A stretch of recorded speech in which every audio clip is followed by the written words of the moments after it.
All right, this is the San Francisco SRO Task Force. It's about 9:20, and we're going to start the meeting. We have a quorum. Did she take roll? Or? Yeah. Okay. So, So everybody introduce themselves. yeah, so just if everybody just goes around and your name and your position with the task force. I guess we'll start with Dan. Dan Jordan, tenant rep. Angela Chu, I'm the Chinatown SRO Collaborative representative. Clifford Gilmore, Central City SRO Collaborative. Gio Costa, Mission Housing. Raul Fernandez with the SRO Families United Collaborative. Peter Keith, legal advisor. Bruce Burge, operator. Jordan Davis, tenant rep. Jennifer Chungju, administrative support. Yeah, Larry Kessler, Department of Public Health. So we have a quorum. We will, first order of business is to approve the February meeting minutes. I think everybody should have a copy of that. So if you take a couple minutes and look it over and see if there's any problems with it. We're already aware that we have Shirag as both being present and absent, so we will remove him from the present list and just keep him on the absent list. And then add the row. And then we'll add Raul to the present list for last meeting minutes. Yeah, we're looking at the February meeting minutes.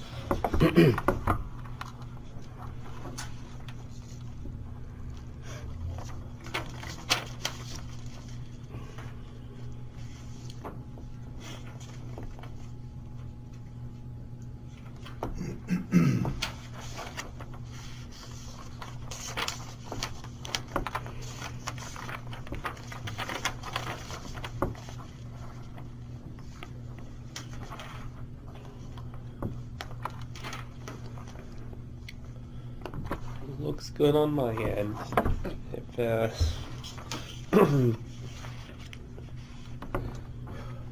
I'll make one correction under the presentation that Department of Public Health did, that the inspectors are, we don't really have a bed bug prevention and control program.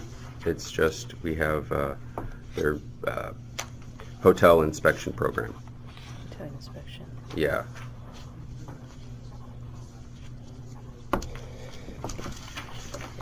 And control was spelled wrong anyway, so. Okay.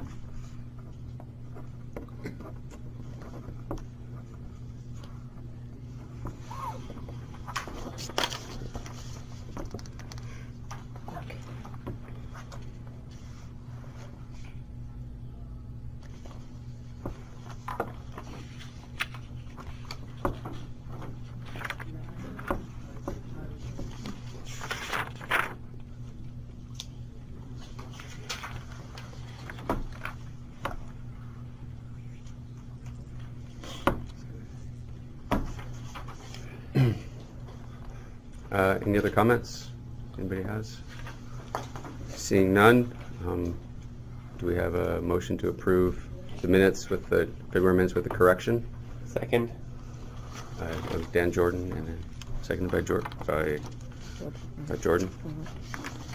Public Right comment. there. Your last name is your first name. Okay. Confused me for a second.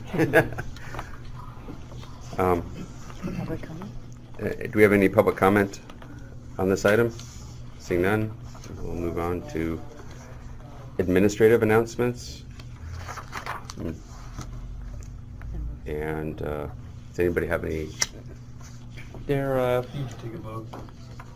Oh, I'm sorry. I'm sorry. You are correct. Vote on the. We have a motion to approve the February meeting minutes. We have a ayes. Aye. It's unanimous ayes. Okay. Okay, and we'll move to item 4, which is administrative announcements. the only thing I have, and we're all probably sick of hearing this right now, but tomorrow the gender-neutral bathroom ordinance goes into effect, so that way so it's just like, just an FYI, like, needs to be in compliance by tomorrow. We expect most hotels are currently in compliance, but there's still a couple outstanding, and I will be filing complaints against those couple.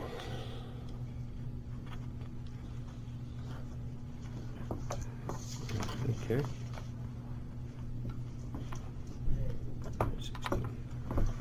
Do you have any other comments or announcements?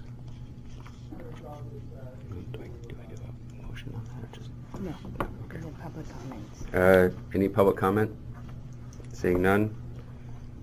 Move to item 5, the reports from the SRO collaboratives. Do you have anything to report? Raul Fernandez de Rosado with the Can you SRO raise your Families voice? United. Mhm. Raul Fernandez with the SRO Families United Collaborative. Just a quick report. We're about to start our 4th annual family leadership training. It's going to be from March 28th until May 10th.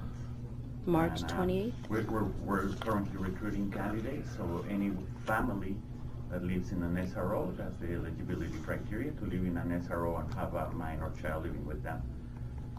And you can contact me if you have any good candidates in mind.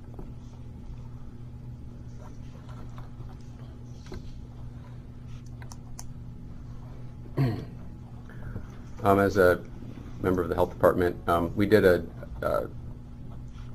training with Raul's group, I think, last month, and want to extend apologies to the scheduler who double booked the room, unfortunately, at one of the city buildings, so we didn't get to finish the training, but we will reschedule that. Thank you, we appreciate it. With you guys. Yeah, we lost the last half hour or so of the 2-hour training. We appreciate it, thank you. What kind of training is it? We did a general, we did 1 hour of vectors, bed bugs, cockroaches, rodents, things that are typical problems in hotels. And then we started the administrative process review of how the Department of Public Health does enforcement, but that was cut short due to an unfortunate scheduling error by the city. Okay. Any other comments or points of discussion? Clifford Gilmore, Central City Collaborative, just for the record. The Central City Collaborative, the Tenderloin Community Benefits District, the St. Francis Foundation, Tenderloin Neighborhood Development Corporation, and Glide Memorial Church are partnering to put on a mayoral forum April 4th, 5 p.m., 7:30 p.m., St. Boniface Church, 175 Golden Gate Avenue. And that's live.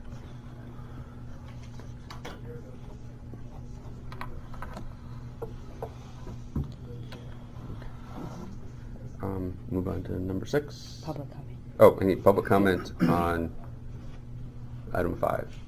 Seeing none, we'll move to Number 6. item 6, prioritizing future meeting topics. I believe we had, one from,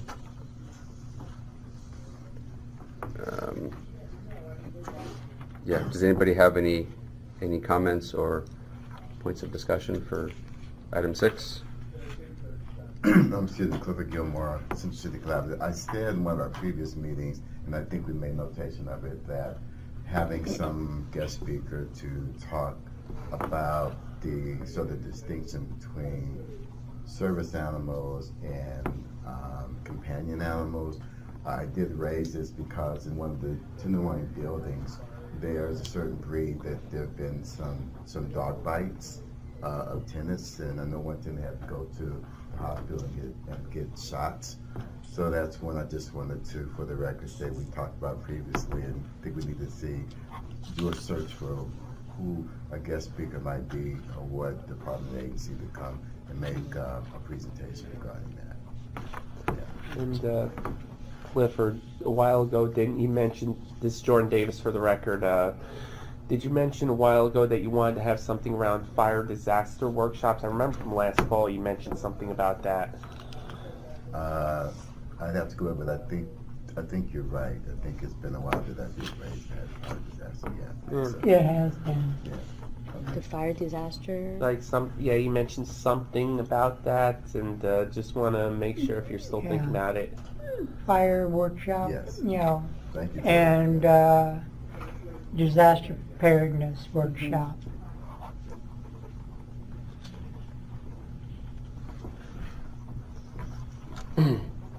I think the, for service animals, companion animals, I imagine the animal care and control with the city might be a good agency to start with for helping determine any differences regarding animals like that. I know we used them when I was a food inspector to help determine who can bring animals into restaurants and things like that. So I know they've worked on that issue before, so they may have some insight. And I have a few myself suggestions.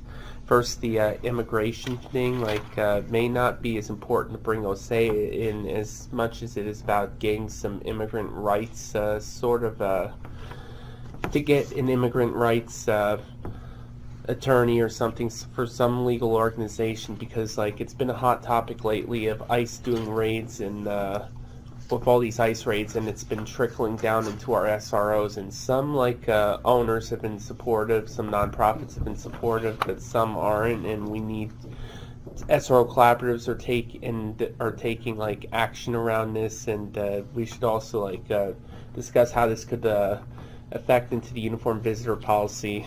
The other three topics, similar to they're all in the similar vein of nonprofits run under the Department of Homelessness. First one is the process of acquisition of hotels for master leasing. I'd like to know a little more about that sort of process, and also the potential for community land trusts to buy out and stabilize private hotels. I'd also like to know more about the recent upgrades to sprinkler ordinance may not be able to affect nonprofits since it's triggered upon sale, and nonprofits tend to not be sold. So we need to discuss how we can get nonprofit hotels to install sprinklers in areas that are not residential within. And the third thing, and I will announce that I've been working with Board President London Breed on this, is the third-party check issue. I really think that the forced representative, forcing people to have representative pays or to pay by money order is just wrong and infantilizing, and I feel a discussion about allowing tenants in these HSH nonprofits who are able to be able to pay by check, and we're negotiating with the office about that. And we're trying to move the needle positively in the tenants' direction, so we can be treated like adults. So, and this was Jordan Davis for the record. So Clifford Gilmore for the record. Just on the subject of the payee program, I know that Tenderloin Housing Clinic has a payee program, but the program, tenants can opt out of it if they choose to opt out of it and pay their bills themselves. I think it's primarily used as a measure to make sure that people are able to maintain their housing by making sure they're able to meet their financial obligations. But definitely, my understanding is residents certainly have the option whether or not to enter a payee program or exit it. And the big thing with that, and I know there's been some confusion about it, the big thing about that is if you exit that program, you have to pay by money order and not personal check. Some actually nonprofits do allow personal check, but THC does not, and me and President Breed's office are trying to address that.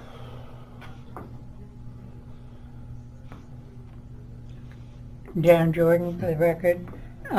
Going back to the hotel visitor policy, I think we need to bring up discussion about the landlords 86ing people for life for leaving 10 minutes late or stupid little things like that.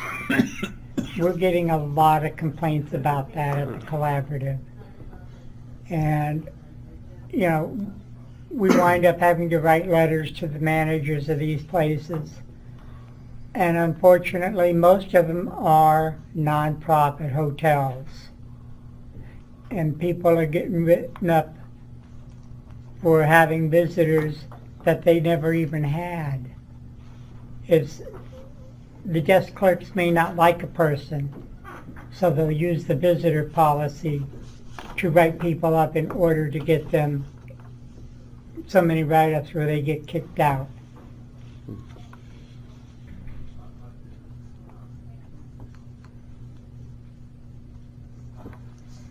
Okay, a lot of topics there. Public comment? What's that? Public comment? Any public comment on this item? Seeing none. Do we have any general public comment?